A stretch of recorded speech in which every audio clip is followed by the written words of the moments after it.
Welcome to Dreamland Chronicles. I'm your host, Noah. Thank you for choosing to join us.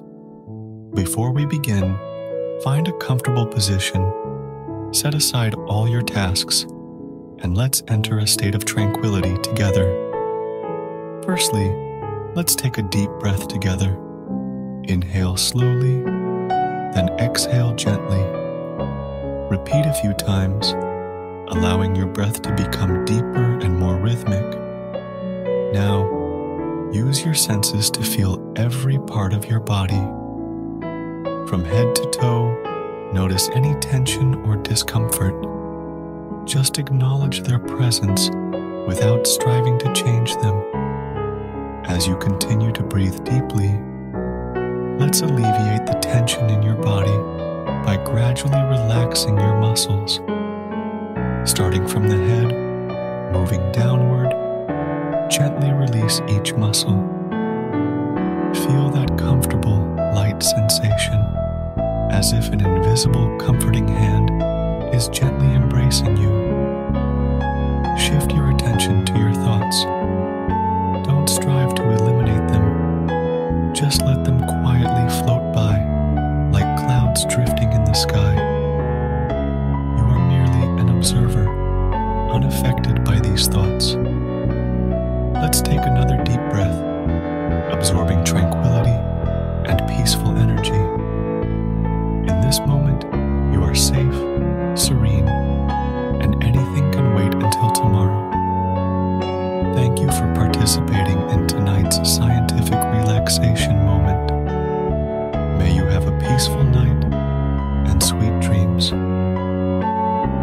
Now, as you drift towards sleep, I'll hand the microphone over to Nicole to tell us a story. The pandemic seems to have shifted everything online, including conversations. In these past few years, in the windows and group chats, more and more similar characters are appearing repeatedly. Hello becomes, hi there, what's up? Turns into a cat peeking out emoji. Whether dealing with new friends or familiar faces in the workplace, people always seem a bit less confrontational. This online communication strategy, which lowers the aggressiveness of self-expression, is called Textual Appeasement Syndrome, and it's becoming the default setting for more and more people. In 1982, the first emoticon smiley face appeared on electronic screens, and 30 years later, whether chatting with family, friends, or bosses, emojis and stickers are everywhere on our WeChat. What makes us fill our input boxes with things unrelated to the content itself? A survey by the China University Media Union found that 64 of respondents believed that the biggest draw of emojis and chatting is to liven up the conversation atmosphere, and 49 of respondents believe that emojis can compensate for the deficiencies in text expression, making it easier for the other party to understand their own meaning. In face-to-face communication, most of our communication intent is actually conveyed through body language and tone, with less than 1/10 of the information transmitted through text for the receiver. The emotions behind body language and tone may be far more important than the cold words themselves. When someone says, "It's okay," we use their expression and tone to judge whether everything is truly fine, rather than relying solely on those two words.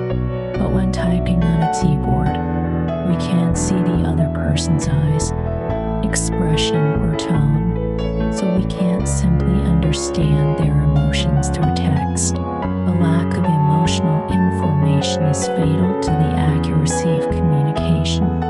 After sending, "It's okay," and going to bed, we might wake up the next day to receive an apology essay from the other person. In such cases, a cat picture can let the other person understand our mood. It can avoid misunderstandings, and it's okay seems softer than just it's okay. The communication style of textual appeasement syndrome compensates for the emotional loss caused by pure text communication, making online communication not only an exchange of information, but also a conveyance of emotions. In the age when the internet is rampant, we spend much more time facing screens than facing faces. In order to communicate more smoothly and effectively, to counteract social isolation, textual appeasement syndrome appears with a benign appearance. In the past, replying to a friend's funny content only required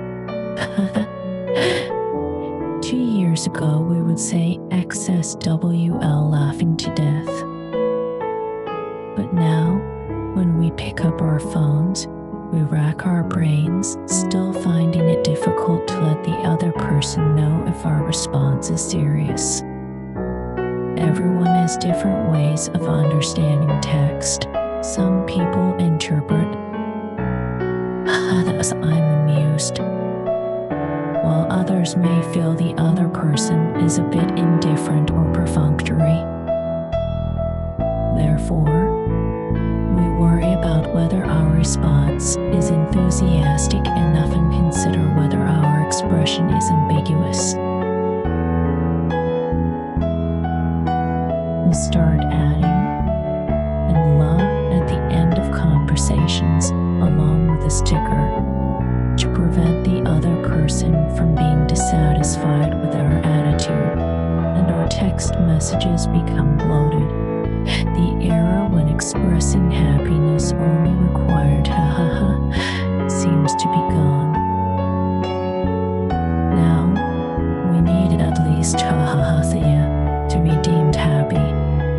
In this trend of inflation, the emotional transmission function of textual appeasement syndrome also becomes congested.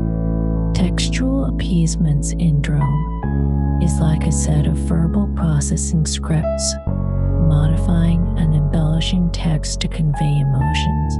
However, in the daily updates, textual appeasement syndrome gradually deviates from its benign role of conveying emotions and instead draws red lines on our expressions, leading to vicious emotional exhaustion and expression fatigue.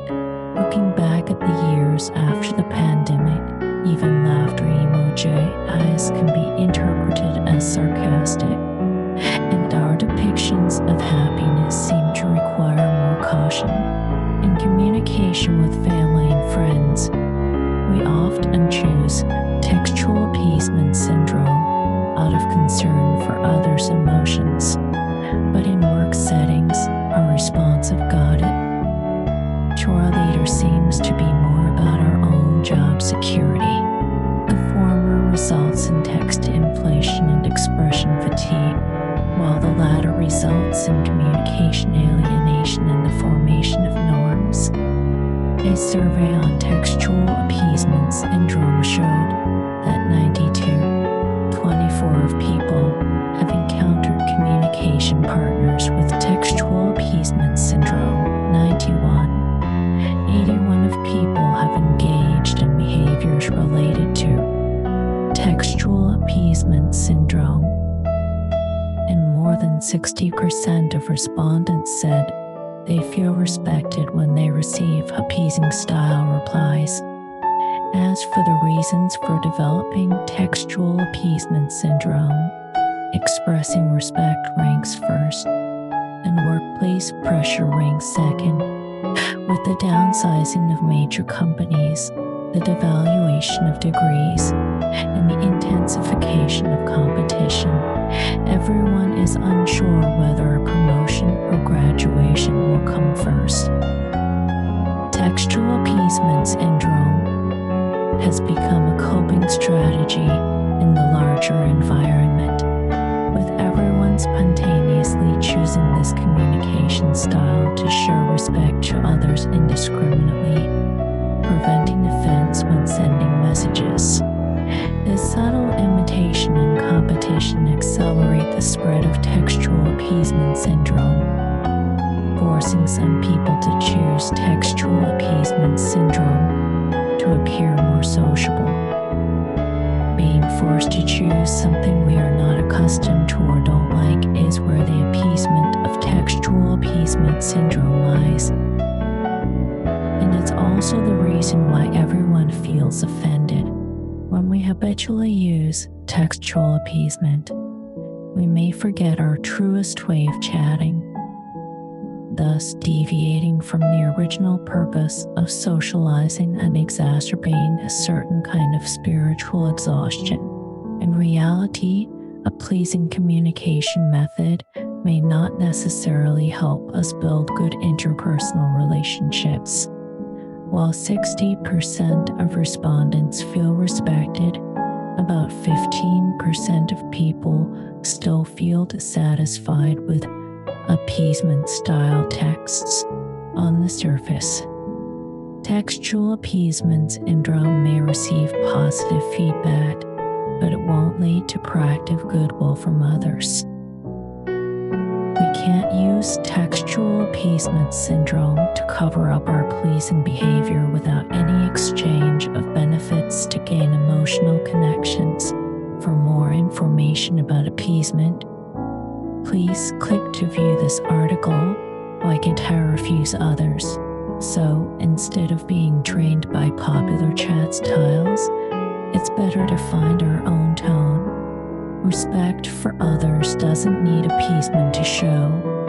In our input methods, we can have understood and got it, as well as meant and okay, trying to detach from the ubiquitous work state. Reclaiming the flood of respect and empathy is both sincere to others and a self-rewarding understanding. Textual appeasement syndrome is a phenomenon, a strategy, a tool, but it is by no means a rule. We can choose textual appeasement syndrome to improve the increasingly indifferent speech atmosphere, or we can choose to engage in dialogue with a communication style that makes us more comfortable. After all, the only thing that determines our typing style is ourselves. Now, as we conclude our time together, may the serenity of this moment linger with you through the night. Remember, you hold the power to create your own dreams, filled with wonder and possibility. Rest deeply, knowing that tomorrow holds endless opportunities for growth and joy. Until we meet again, sleep well and embrace the beauty of your own imagination. Good night and sweet dreams.